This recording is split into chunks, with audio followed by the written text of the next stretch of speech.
একদম ভাল বিহু ভালে ভালে গ'ল একদম তেতিয়ালে মোৰ লগত ডাঙৰ কৰি ক'ব ভাৰত মাতা কি নৰেন্দ্ৰ মোদী বিজেপি এজিপি একদম সঁচাই খবৰ ভাল যিগৰাকী মুখ্যমন্ত্ৰীয়ে এবাৰ নহয় 15 বছৰৰ অসমত মুখ্যমন্ত্ৰী হৈ লাগিব 15 বছৰ 15 দিন সেইগৰাকী মুখ্যমন্ত্ৰী আজি এখন মায়ং এখন চেনেল আৰু গামোচাৰে সমগ্ৰ ভোজালী জিলাৰ হৈ পেলাই তেখেতক মই সম্ভাষণ জনাইছোঁ আৰু সকলোৱে এটা হাত চাপৰি দীঘলীয়া হাত চাপৰি তেখেতক আশীৰ্বাদ জনাই 15 বছৰ 15 দিন তেখেত অসমৰ মুখ্যমন্ত্ৰী হৈ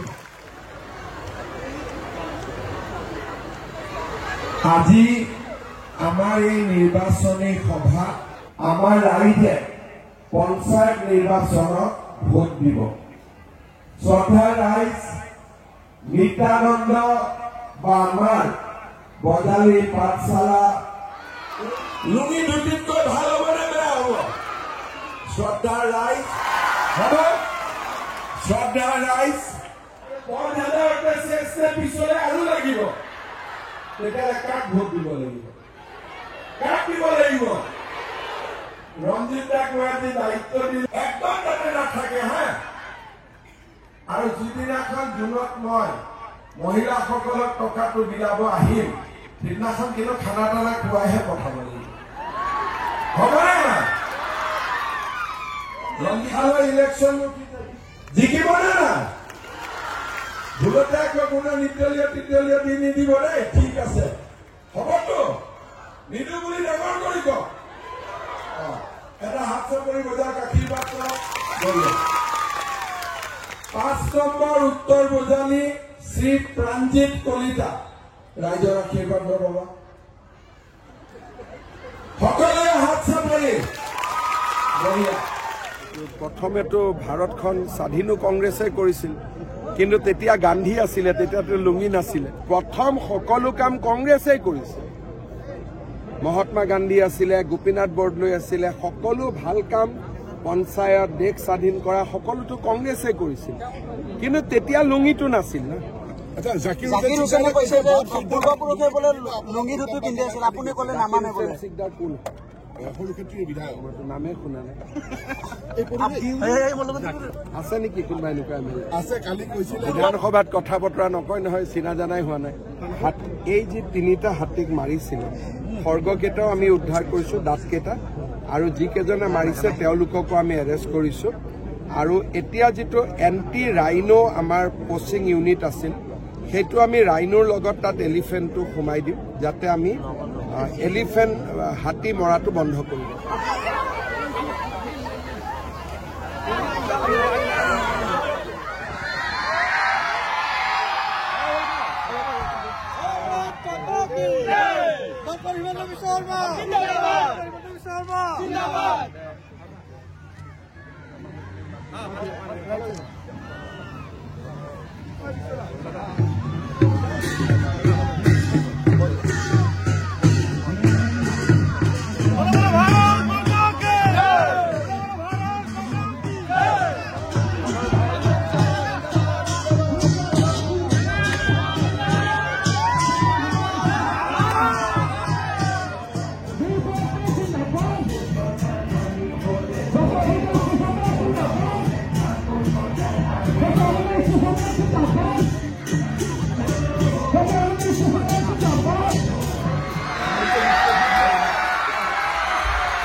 ডাঙৰ হওঁতে আমি ভাবি লৈছিলো অসম কেতিয়াও আন্দোলনৰ পৰা মুক্তি পাব নোৱাৰে অসমে কেতিয়াও সন্ত্ৰাসবাদৰ পৰা মুক্তি পাব নোৱাৰে আৰু আমাৰ অসমখন কেতিয়াও উন্নতি হ'ব নোৱাৰে শ্ৰদ্ধা ৰাইজ 2021 চনত আপোনালোকে মোক অসমৰ মুখ্যমন্ত্ৰী পাতিলে আমি সকলোৱে মিলি চেষ্টা কৰিছিলো যে আমাৰ অসমখনক আমি কেনেকৈ ভাৰতৰ আন ৰাজ্যৰ দৰে প্ৰগতিশীল আৰু বিকশিত ৰাজ্যলৈ ৰূপান্তৰ কৰিব পাৰো 4 বছৰ পিছত অহা 10 মে তাৰিখে আমাৰ চৰকাৰৰ 4 বছৰ পূৰণ হ'ব 4 বছৰ পিছত মই আপোনালোকৰ সন্মুখত এটা কথা থিয় হৈ ক'ব পাৰো যে মোৰ মুখ্যমন্ত্ৰীৰ সময়ছোৱাত অসমত এটাও গুলিকাণ্ড হোৱা নাই এটাও বোমা বিস্ফোৰণ হোৱা নাই আৰু আমাৰ অসমে আন্দোলনৰ কথাও পাহৰি গ'ল যোৱা 4 বছৰত এদিনো ছয়গাঁও বন্ধ হোৱা নাই এদিনো পলাশবাৰী বন্ধ হোৱা নাই এদিনো কামৰূপ জিলা বন্ধ হোৱা নাই এদিনো অসম বন্ধ হোৱা নাই ছয়গাঁও পলাশবাৰী ৰাইজে কোনো দুখীয়া মানুহ যাতে বাদ পৰি যাব নালাগে শ্ৰদ্ধা ৰাইজ কাৰো চাৰ্টিফিকেট নালাগে ৰেচন কাৰ্ডখন দেখুৱালে বিনামূলীয়া এডমিশ্যন পাই যাব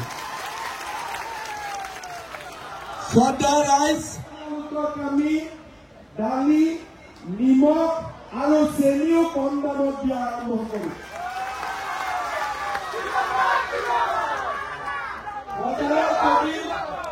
বজাৰত যদি 90 টকা চেনিৰ দাম হয় আমি আপোনালোকক 60 টকা দিম বজাৰত যদি 90 টকা দালিৰ দাম হয় আপোনালোকক আমি 60 টকা দিম আমাৰ বকো ছয়গাঁও ভাল হ'ব ছয়গাঁও পলাশবাৰী ভাল হ'ব বকো ভাল হ'ব আৰু ভগৱানে কৰিলে এইবাৰ চমৰীয়াটো আমি ভাল ফাইট কৰিম সেকেন্ড ফেজত আপুনি বিভিন্ন স্থানত প্ৰচাৰ কৰিলে অভূতপূৰ্ব সঁহাৰি পালে কি ক'ব কেনেকুৱা অভিজ্ঞতা হ'ল সম্পূৰ্ণ ৰাইজ একেবাৰে বিজেপি মুখী হৈ আছে ইয়াত বেলেগ কথা একোৱে নাই মই নিজে পৰিৱেশটো দেখিলো ক'ৰবাত মেম্বাৰত এটা দুটা বেলেগ কথা কিন্তু জেনেৰেলি ৰাইজৰ মনটো পুৰা সম্পূৰ্ণ বিজেপি মুখী সংখ্যালঘু এলেকাতো কংগ্ৰেছ নহয় হৈছে আমাৰ মই ভাবো যে লাহে লাহে সংখ্যালঘু মানুহবিলাকেও বুজিছে যে চাইল্ড মেৰেজটো বেয়া বা আমি যিবিলাক কথা কওঁ সেইবিলাকত যুক্তিযুক্ততা আছে সেইকাৰণে অসমত বহু সংখ্যক সংখ্যালঘু মানুহেও এইবাৰ আমাক ভোট দিব কিন্তু আমি আগতে কৈ আহিছো যে আমি যিখিনি কথা কওঁ যে বাল্য বিবাহ কৰিব নালাগে বহু বিবাহ কৰিব নালাগে এইবিলাক আমি তেওঁলোকৰ ভালৰ কাৰণেই কওঁ এতিয়া লাহে লাহে বুজিছে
পাৰ্টীসকলক আদৰণি জনাবৰ বাবে অনুৰোধ জনাইছো আজি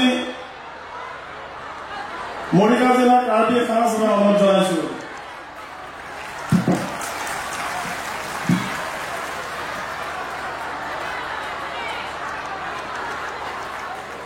আমাৰ আগতে ভাষণ ৰাখিবৰ বাবে আমি অনুৰোধ জনাইছো হিমন্ত বিশ্ব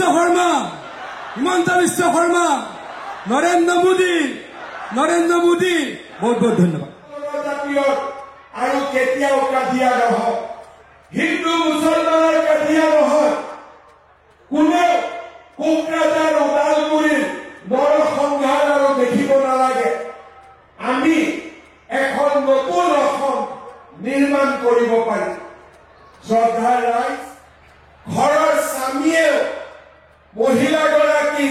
সন্মানৰ চকুৰে চাব লাগে। আজি অৰুণোদয়ে অসমৰ মহিলাৰ সন্মান বৃদ্ধি ধুতিতকৈ ভাল হ'ব নে বেয়া হ'ব? গেছ পালো, চাউল পালো, হয়নে নহয়? কংগ্ৰেছী মানুহবিলাকে মোক কয় আৰু আমাৰ মানুহকো কয় এইবাৰ আৰু কংগ্ৰেছ নিজিকে, মানে বিজেপি নিজিকে। কিয় নিজিকে বিজেপি? বোলে মহিলাক 10,000 দিম বুলি ক'লে, এতিয়াতো টকাটো দিব নোৱাৰিব আৰু এইবাৰ আমি আৰু বহুত চিটত জিকিম।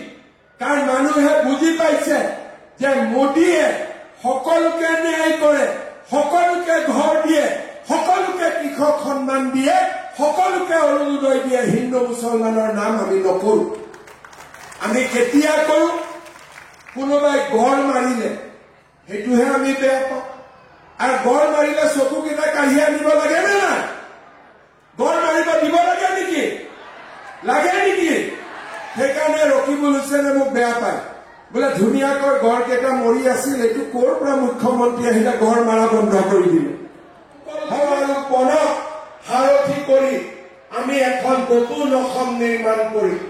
লুঙি ধুতি লৈ আমি অসমৰ ৰাইজক আৰু ঘূৰি যাব নিদিওঁ। এতিয়া অসমে ছেমি কণ্ডাক্টৰ দেখিব, অসমে নতুন দিনৰ সপোন দেখিব।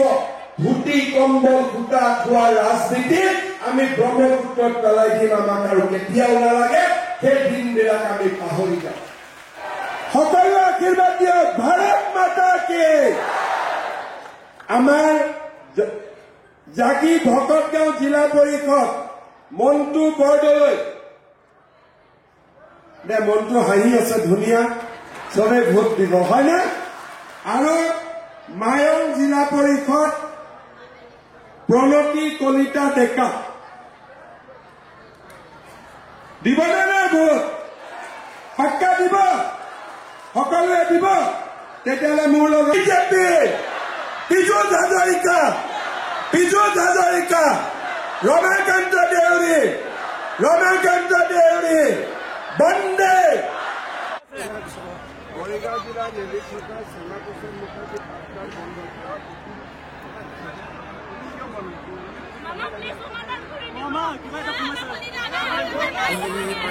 মই চাই লম বস্তুটো।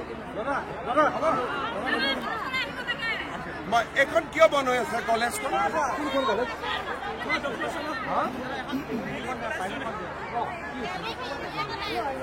এখন বন্ধ হৈ আছে বোলে, ইহঁতৰ পঢ়া দিগদাৰ।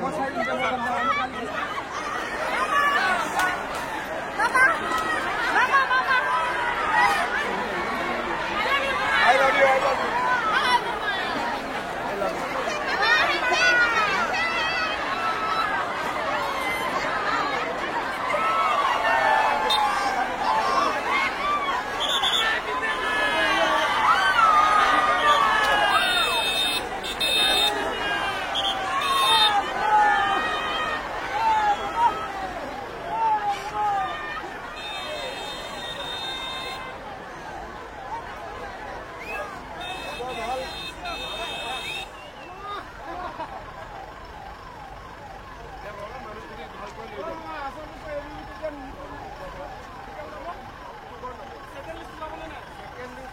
আজি নিৰ্বাচনী প্ৰচাৰ অভিযানৰ সামৰণি পৰিল। 21 তাৰিখৰ পৰা গোটেই অসমতে মই ঘূৰিব চেষ্টা কৰিছিলোঁ। মাজুলী আৰু লখিমপুৰত বতৰ বেয়া হোৱাৰ কাৰণে যাব নোৱাৰিলোঁ। বাকী গোটেইকেইটা জিলাতে ৰাইজক লগ পালোঁ, আশীৰ্বাদ ল'লোঁ আৰু সকলোকে কৈছোঁ যে বিজেপি এজিপি দলত ভোট দিম। You've been on the campaign. My proud privilege to welcome you. You? Of course, he keeps on visiting us up. Right.